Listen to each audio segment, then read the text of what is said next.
CyberVault. I'm absolutely thrilled to be joined by Rebecca Taylor today. So, Rebecca is the Threat Intelligence Knowledge Manager and Researcher at SecureWorks, a Sophos company.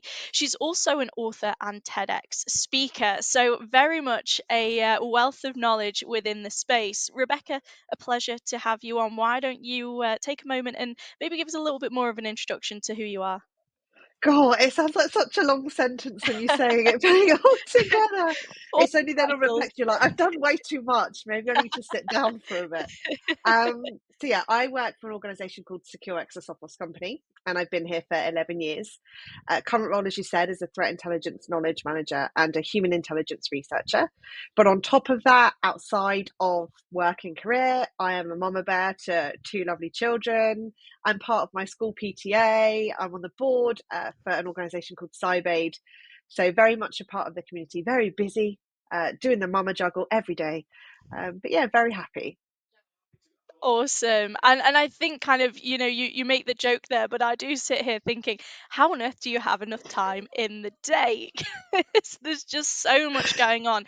And I'm really excited to unpack it throughout the episode. But what I want to start with, Rebecca, is I want to start with your journey into cyber, because I think one of the things that's so incredible about what you've been able to achieve is the fact that you've really had to take ownership and you've really paved your own path to get to where you are today. So I'd love to kind of open up the floor and let you have the opportunity to talk about how did you get here? Yeah, absolutely. So, as I said, I started in the cyber industry 11 and a bit years ago. But actually, I'll start by saying at first, I am, and at heart, I'm an English and creative writing student. I went to University of Portsmouth, so I'm definitely not from a technical or a STEM style background. But I was headhunted to be a personal assistant for the GM at SecureWorks.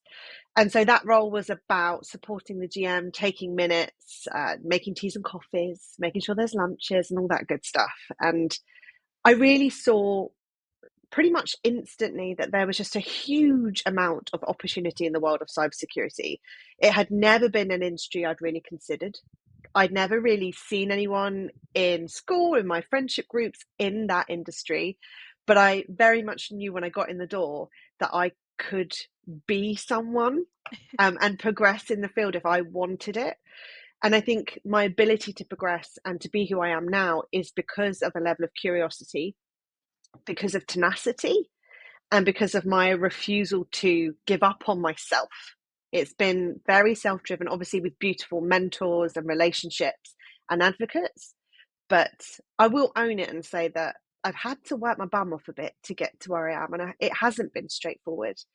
So yeah, went from the PA into change management. Then in between all of this, having babies, went into incident command, where I became the first knowledge manager, and that was dealing predominantly with ransomware engagements, just being there on the front line in some people's hardest moments, collecting intelligence, helping to direct the team, helping to project manage, and from there moved into the role I'm in now in the counter threat unit. So very much a pinnacle of my career, where I'm doing a 50-50 split of the knowledge management piece, which is about gathering threat intelligence, making sure it can be trusted, that it's accurate, and then distilling that out to different tools, teams, and communities. And then the researcher part, which is the really exciting part, really, that I've started to conquer in the past year. And that's where I'm spending time on the dark web and underground forums, looking at emerging threats, data dumps, and access brokerage, and then getting to write my own research and being able to pull back on that English and creative writing degree and using it now, which is nice. Honestly, and who would have thought when you were doing that creative writing degree that that's where you would be using I it, know right? the Like poems somebody were could have not told you. about computer science, I tell you that. Literally. But I think this is what's unbelievably cool about this sector. I think so many people really underestimate how transferable skills are into these roles, and often people are always talking about, oh, you need to be a hacker, you need to be this, that, and the other. When in reality, you look at somebody who's been able to build the career that you have, you've been able to transform from, okay, I've got this degree, and then going into being, running teas and coffees, to doing what you're doing now. And how many people can say, oh yeah, I sit there on the dark web and this is my role, what I have to do. But the contribution that that's also having, I think, is often overlooked, because it's a tough role, but it has such a, it's such a necessity, especially as I suppose it's continuously evolving. Um, Mm, but what I think kind of, and we've got so much to unpack here, but one of the things that I think would be really interesting to explore is you've had to work hard. There is no denying people can create opportunities, doors can be opened for you, but you've still got to walk through it. You've got to do the work. What would you say are some of the biggest hurdles that you've had to overcome to be able to get to where you are today? Because I imagine there's probably a whole host, and not to be overlooked or taken lightly, because it's, yeah, there's it's definitely, I imagine, been a roller coaster. very much. I mean, I could go down quite a few different pathways with that, but I'll try to limit it so it's not like, and this happened, and this happened. We could just Um, tick list yeah, it. I think all of us, regardless of whatever industry you are in, face some kind of adversity at some point in our career, whether that is driven by caregiving or having children, whether that is health, whether that is mental well-being, all sorts of different things. Adversity can come in lots of different shapes and sizes. So I just want to start by acknowledging that. I have been lucky that I've had people have my back. And I think that's because people can trust me because I am the way I am and that I'm very honest and open and supportive. And so that has helped me to get where I am. In terms of the hurdles, I think at the very beginning, it was helping people to see the picture that I almost could be more, but that tying to my own self belief that I could do more. I think a lot of us can be quite self deprecating and self limiting. And that's really a headspace you have to get out of if you want more and if you want to progress. You have to own who you are, own your voice and your platform and go. I would say the biggest challenge, and I don't want to be the woman talking about babies all the time, but stepping out and that career break and being a mum has 100% been the biggest challenge because it's not only the break, it's the change in your identity and your roles and responsibilities. That's huge. And it's really hard to then balance that against wanting a career and wanting to be in, like you said, an evolving and very fast paced industry. It's really tough to balance that. And it has been to my detriment where I've said on my socials before, I have burnt out quite a few times to the point that I've had to even step out of work. I had postnatal depression. I have had issues surrounding mental health just because I am so driven and because I do want so much and because I won't give up. Sometimes that has been to my detriment, and I don't want to dress that up for anyone. So I'd say they've been the biggest challenges, and I suppose that guilt, mother guilt, parent guilt. When again you're trying to have that career, when you want to go to the conferences, you want to speak, you want to go meet people, you want to pop up and have a cup of tea with someone that you've met, but then you've got your child looking at you as you're still on your laptop at 5 o'clock in the afternoon when they've come home from school. It's hard, but Yeah. I'm seeing it turn around now, particularly as my kids get older. Where even my daughter came home the other week and she was like, "Mummy, yeah, do you work in STEM? Oh, where did you learn the word STEM?" And she suddenly sees why I'm doing what I do, and she Yeah. sees awards, she sees the book, all that kind of stuff, and I think they appreciate it. So the mama guilt is getting lighter. So Yeah. there's my little rant for you. No, no, but it's, let's be honest, it's like the hardcore truths, really, isn't it? And this is kind of one of the biggest things that I think you have to consider, especially in cybersecurity, where it's a 24/7 role half the time. And obviously, yes, it does depend what part of the kind of industry you're working in, but you're also dealing with real criminals that just Mm, because you can't see them, just because it's not like you can kind of, I don't know, it's like an actual crime you're seeing on the street because it happens behind closed doors a lot of the time. It's constant, and mm, and that can be really hard because it is a really demanding job. And I think people sometimes really underestimate that the job never really gets any easier. It just, I suppose, the priorities and the demands shift as you continue to progress, or you step into other roles. So finding that balance, I can only kind of appreciate that it's definitely tough, especially when you have the ambition and you want to perform well in your career. And it's a tough thing to feel like it's almost a choice that you have to make, and then you're like, well, I feel I either get the mum guilt or I get the career guilt. Like, yeah, do I look for me and drive that way, or now kind of recognize how do I balance it? But I think the positive in the industry is there's starting to be some accommodation to it, of a lot more remote driven kind of working, and travel is limited, and only kind of when it's valuable and stuff. But it's definitely holds its place in terms of Mm. the challenges. And because and you mentioned something at the end there that I absolutely love, the fact that your daughter's coming home and kind of acknowledging kind of what you're doing. And I think we really need to take a moment to highlight some of the achievements that you have. And I know you're probably going to cringe when I say this, but like this it is an unbelievable list. The fact that kind of, you've got Cyber Woman of the Year for 2025, the Computing Security Woman of the Year 2024, Tech Women 100 winner. You've also kind of done your TEDx talks. You've got your book out. I mean, this is unbelievable. And I really want to know, how does it feel to be recognized for your work? Because you've worked hard to get to where you are. So kind of, what's that feeling like? And I suppose kind of, what do you think allowed you to get to this point, to start having some of these? You basically got a little trophy room at this point. No, a trophy room. That's terrible. I suppose winning the awards is validating. It's validating that the hard times have been worth it. It's validating because it makes me feel like I have been seen. And it's all very much transformed me since I joined the Counter Threat Unit. That has fundamentally been a pivotal point in my life. And it's all tied together because I feel like this sounds silly, but I'm genuinely making a bit of a difference now, and I'm actually adding to the community, and then Yeah. seeing that given back where you get an award or you get a pat on the back. Yeah, validating is the best word I can probably give. Um, there's elements of discomfort, as you probably saw from my face, where it's obviously awesome, and I feel so blessed, and I am proud of myself, and that in itself feels very yucky to say. But it is uncomfortable, and I don't know whether that is, again, a gender thing or if it's a me thing. But yeah, having awards has helped me to feel more comfortable then when I'm trying to offer advice, when I'm doing the mentoring, when I'm building those relationships, because it almost helps me realize that I'm okay and I deserve to be here and that it's all right, and has helped me at least reduce a little bit some of my self-deprecating behaviors that I can lean towards on certain occasions.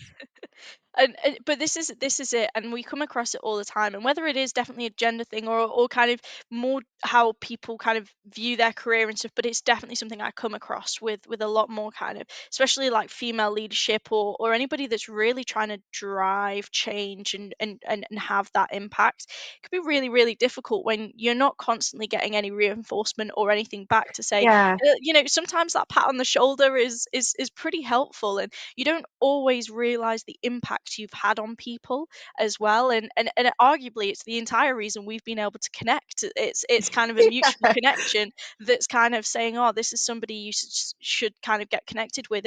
And you don't realize that, oh, well, I've not worked with that individual for a long time yet, I'm still there in their mind. And again, that's validation that you don't always hear, but when you have these things to kind of measure against, it's got to help, and very much well deserved. But I mean, on top of that, Rebecca, you kind of touched base in it there, in the sense that you feel like kind of you're giving back, but you actually do a lot to give back. We already kind of mentioned the fact that you do your TEDx kind of speaker talks. You have your incredible book that's come out, and you're getting unbelievable traction with that. But you also take time to mentor, and take the time out to support people that were potentially in your shoes, and help them throughout their career. And this is what I mean by, I don't know how you find the time for everything. But I mean, talk to me a little bit more about what you do there, and maybe kind of what made you feel that this was something that you wanted to do with that bit of spare time that you have. yeah, of course. So as you said, I do a fair share of mentoring. I described myself before as like a mentee hoarder. Where I'm just like, yeah, of course I'll mentor you. Everybody Come come in, come here. in.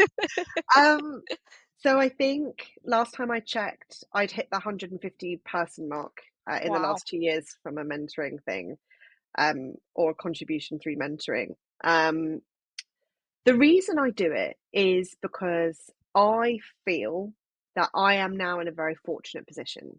And I am in a place of privilege where I would describe myself as successful, and I would describe myself as happy and having a career that I want. But there's a lot of people from many different backgrounds out there that are struggling, that don't, or that feel lonely. I feel with the cybersecurity knowledge that I have, I also have this deep rooted responsibility and accountability to share what I have with others, whether that is talking about the threat, whether that is talking about careers, whether that's STEM presentations at school. I feel like it's my duty to do that because I want the industry to have all that beautiful knowledge and beautiful experience. I don't want anyone to know that they could come into this industry and they'll be okay and that there's a space for them. I think that's something that Yeah. a lot of people historically have struggled with. So Yeah. that is why I give back. I regularly have people reach out to my LinkedIn mailbox. I've had people approach me at conferences. I am always there. I'm happy to have a chat. I'm happy to have your back because we have to. And I think that's what a lot of cyber professionals kind of lose sight of is yes, you're smashing it. Yes, you've got a busy job. Yes, you've got a career. But at some point, you're going to sort of, retire, go and do something, work in a pub, relax. I don't know, whatever it might be to decompress from cybersecurity. But we need to make sure we've still got this awesome set of workforce coming through and that they feel represented and seen and that policies reflect what they need and that they feel empowered. So we need to be making sure that feeds in, but also on another angle, making sure that people are being cyber safe and cyber secure. And that is Yeah. why I've been doing a lot with the TEDx. That's why I help with CyberAid, because we need to try and distill that knowledge as far and as wide as possible. Yeah, for sure. And this is the thing I think kind of people really forget that like if you don't work within kind of cybersecurity or you're not kind of working with anything that's related to it, it probably you just kind of fly under the radar of oh well you know what you know what kind of I don't know like a you're going to get an SMS through and you kind of know oh that's a bit dodgy, you know, this seems like it might be a phishing email or whatever it is. So people that's like general knowledge, but what people don't realize is actually how vulnerable they are half the time and the information that they're putting out there. They don't realize the lack of security. I mean, Mm, I think a prime example is simply connecting to a public Wi-Fi without a VPN and logging into your online banking or whatever. Like most people just don't have the education or the understanding of how vulnerable that leads them, and that's just a really simple thing, never mind when you get into the more intricate kind of details when you're working at an enterprise or in a company. But I agree with what you're saying there, and I think you unpick some really valuable things in the sense that we you know it's women in particular, especially if they hit the point where you did where you're ready to start a family. If they don't recognize that there is the opportunity for them to have both the career and the family, we lose such a huge percentage. mm, And then what yeah. that means is when it comes to all these great people that are working in the industry that are ready to start up their pub, although that sounds equally as stressful, I don't know, maybe like a tiki bar on like the I beach. think it's from watching Clarkson's Farm Yeah. too much. I automatically went to your set up and Yeah, pub. running a farm and a pub. But that's the challenge. Like, then who's left? And you need to make sure that there's kind of that gap is closed. But and I think it's a really interesting thing to kind of open up there because yeah, like I say, I think those particular challenges we've not completely overcome them yet. And this is kind of just throwing something into the mix because what you've talked about a few different things. What do you think are from the work that you're doing, because I imagine there's a few people out there that probably do want to help mentor but they maybe don't know where to start, or you know they're getting people reach out but maybe they lack that confidence of not recognizing that what they have to Mm. offer is extremely valuable. What would you kind of say has been maybe some of the things that you've done to let people know that you're open to that, but in addition kind of to help reinforce that this is the value that I'm adding here? Yeah, absolutely. So when I see a mentoring program being created, I will, if I have the time, obviously, offer to be a mentor. So recently, Howzak have just announced that they're doing a mentorship program. I every year throw my name in the hat because it's straightforward, it's got a good setup, and I'm open and happy to do it. Um, I have it on my LinkedIn profile that I mentor and that I'm there. I talk about it in videos that I post. And I think a lot of the mentor or mentees that I've had, it's almost been word of mouth where someone has heard that I had a chat and then they've told their other buddy that wants to get into cyber or that is struggling.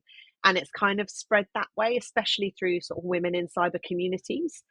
So I very much believe that if you just sow that little seed, whether it is just putting it out there ever so slightly, or whether that is just joining a community and offering some time, it catches on quick because people need help and people want to talk and people just need to know who the safe people are. Um, I think that piece about not feeling like you have anything to give, I think a lot of people feel that way, right? Where they think, yeah, I'm working in here, but I just do my job. I'm just doing what I do. But actually, we all have very different lived experiences. We're all going through different things, different juggles. We all have different roles and responsibilities. So we all therefore can relate to different people and different moments. So you may not think you're making some huge transformative difference. You may not think you're like a huge cog in the cyber industry, and so therefore everyone must need my mentorship. And I definitely don't think I'm some kind of miracle unicorn at all. But I know that I have experiences that people can relate to, and that they need to talk out, and that they need to know that there's hope.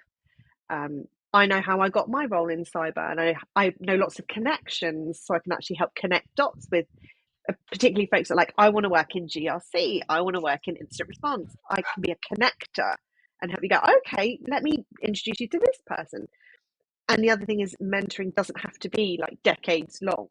It can be just a few sessions. It can be a connection session of let's have a chat, let's see what you want, and let's find the right people to get you there. So I Yeah. think just evaluating what you're going to bring to that and just being comfortable that you're in the field, so you have something to say and you have something to give, and just putting it out there. If no one nibbles it and wants it, fine. But actually, I think you will probably find that a lot of people will reach out when they know that you're willing to help. Yeah, no, for sure. And I think this is ultimately the thing. Sometimes it's like that confidence piece. It's recognizing that what you have to give for most people is it's more than what they already have, what they've got at Yeah, the moment. And even if it's just a small contribution that you're making, actually, to you it may not feel like it's a big impact, but sometimes somebody just being able to talk and hear about that, that's all the difference to them. It can be the difference between taking an opportunity or not, or whatever it may be. So I appreciate you giving perspective on that. And I suppose to close it out, because like I say, there's been so much to unpack, and arguably I think we could sit here all day, and we could probably keep going.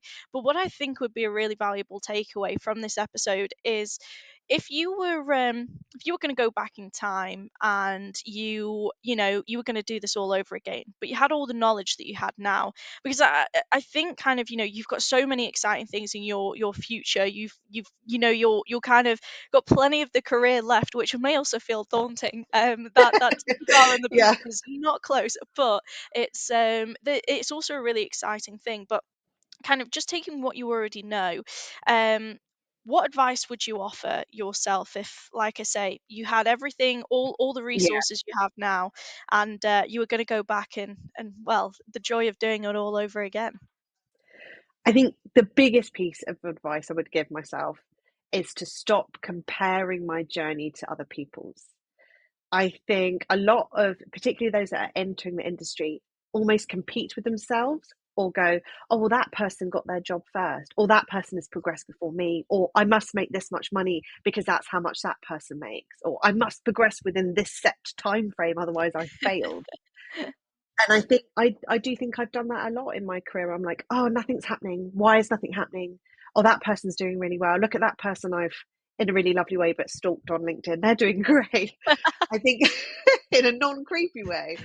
I think the just this I would tell myself to stop comparing myself to everybody else's journeys and Hmm. everybody else's careers, and actually just enjoy where I'm going at my own pace without the self-judgment. And if where I stepped out to have my kids, that's okay. That's the way my journey is. I don't need to compare it to another counterpart. That's okay. So I think that Yeah. would be, yeah, my main tip to myself, and I guess to others that are trying to find their way as well. I think really powerful because ultimately, what is it they say? Comparison is the thief of joy. Yeah, I was about to say, well, I made that up. you But made it this up. It is, sounds beautiful. yeah, it's great. There we go. Um, Wisdom. but this is it's so true, and I think kind of one thing you said there that I really want to clasp onto is enjoying the moment, because if you're too busy focusing on the future, and you know you kind of then end up looking back and being like, oh, you know what, they were great times, but at the time all I was focused on was where I wanted to go next. And Yeah, you know, if you don't look up and enjoy the view, you're not really going to get to make the most of it. But Rebecca, I mean, honestly, this has been an unbelievable episode, and I think kind of it's been really exciting to unpack what you've achieved. I'm excited we're going to do this again, kind of like, you know, further down the road, and I'll be like, so what's happened since then? And I'm sure it'll be even more fantastic stuff. But yeah, it's been a real pleasure having you on today. So thank you for your time. thank you so much.